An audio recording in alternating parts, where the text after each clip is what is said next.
Trump धमकाते रहे, कहते रहे, उकसाते रहे, वादे करते रहे, अनाउंसमेंट्स करते रहे, दावा करते रहे, लेकिन ईरान ने कर दिखाया। मिसाइलों से इजराइल की रिफाइनरी को फूंक डाला है ईरान ने। ऐसे अंगारे बरसाए कि तिनका तिनका इस रिफाइनरी का जल उठा, और जो डिब्री वहां पर दिखाई दे रही है उससे ईरान के गुस्से और ईरान के डिसीजंस, उनके फैसले साफ झलक रहे हैं। वो तबाही की कहानी जो डिब्री बयां कर रही है वो सिर्फ और सिर्फ अमेरिका और इजराइल की देन है। जो किया वही भुगता, जो बोया वही काटा। जो धमकी कई दिनों से डोनाल्ड ट्रंप ईरान को दे रहे हैं, ईरानी सेना ने वो कर दिखाया। डोनाल्ड ट्रंप धमकी देते रहे और ईरानी सेना ने कहा कि आओ हम कर ही देते हैं, तुम धमकी दे रहे हो हम करके दिखा देते हैं। ईरानी मिसाइलों के एक बड़े जत्थे ने इजराइल के औद्योगिक शहर, इंडस्ट्रियल शहर है हाइफा, उसको अपना टारगेट बनाया, जहां पर बाजान तेल रिफाइनरी के एक पेट्रोल टैंक में बहुत भीषण आग लग गई। घटना के बाद इलाके में धुएं का गुबार देखा गया, और इससे पहले एक दिन पहले भी नेओत होवाओ, ये भी एक इंडस्ट्रियल एरिया है, यहां पर मिसाइल गिरी थी, और ये ताबड़तोड़ मिसाइलें ईरान की ओर से गिराई गई, और ये सिलसिला लगातार जारी है। 100-200 का अंदाजा लगाया होगा इजराइल अमेरिका ने, हो सकता है 300-400 का लगाया हो, लेकिन ये मिसाइलें खत्म होने का नाम नहीं ले रही हैं। ईरान की ये मिसाइलें अभी और गरजेंगी, अभी और बरसेंगी, और जो इस इंडस्ट्रियल एरिया पर गिराई गई मिसाइल है जिससे केमिकल रिसाव का खतरा पैदा हो गया था।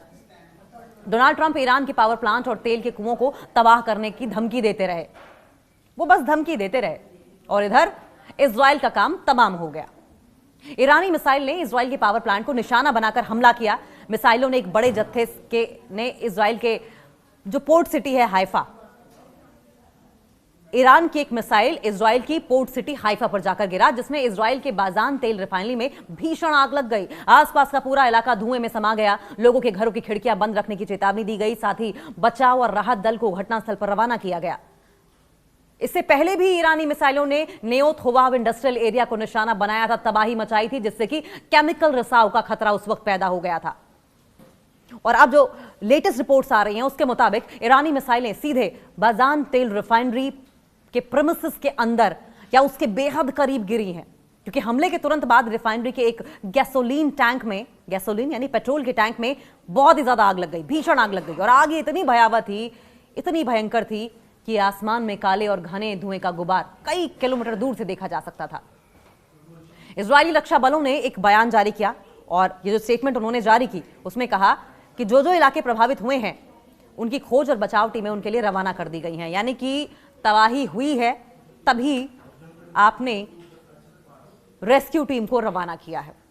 हालांकि अमेरिका और इजराइल की तो पुरानी आदत रही है, अपना नुकसान मत दिखाओ, सामने वाले का बढ़ा चढ़ा कर बताओ। हालात ऐसे हो गए थे, घरों की खिड़कियां तक बंद करनी पड़ी थी लोगों को, बाकायदा वार्निंग अलर्ट जारी किया गया था। इजराइल के पर्यावरण संरक्षण मंत्रालय की ओर से यह कहा गया कि रिफाइनरी परिसर में एक टैंक जल रहा है और इससे भारी धुआं निकल रहा है। फिलहाल किसी भी खतरनाक रासायनिक रिसाव यानी कि हैजार्डस मटेरियल का खतरा नहीं है, लेकिन वातावरण इतना प्रदूषित हो गया था कि लोगों को अपने घरों में कैद रहने को मजबूर होना पड़ा। हाइफा नगर पालिका ने भी, वहां की म्युनिसिपल कॉर्पोरेशन ने भी जनता को इस बात के लेकर आश्वस्त किया, इस बात की कॉन्फर्मेशन दी कि इस घटना से सार्वजनिक सुरक्षा को कोई तत्काल खतरा नहीं है, पब्लिक सिक्योरिटी को तुरंत कोई खतरा नहीं है। तुरंत हो ना हो, लेकिन इनडायरेक्ट तरीके से तो ईरान ने काफी नुकसान तो कर ही दिया। आपके तमाम अधिकारी घरों में कैद होने को मजबूर हो गए, आपके लोग सड़कों पर नहीं आ सकते, आपकी रिफाइनरी तबाह हो गई। फिर भी एहतियात के तौर पर रिफाइनरी के पास रहने वाले निवासियों को अपने घरों की खिड़कियां बंद रहने और बाहर न निकलने की सलाह दी गई, वो भी कई दिनों तक। सवाल यह भी कि अब तक कितने इजरायली जंग के चपेट में आ चुके हैं। 28 फरवरी को शुरू हुए ईरान और अमेरिका इजराइल जंग का असर दिखने लगा है, जहां एक और अमेरिका और इजराइल ने ईरान के टॉप नेताओं, कमांडर्स के साथ सैकड़ों नागरिकों को मारा, मासूम जानों को लिया।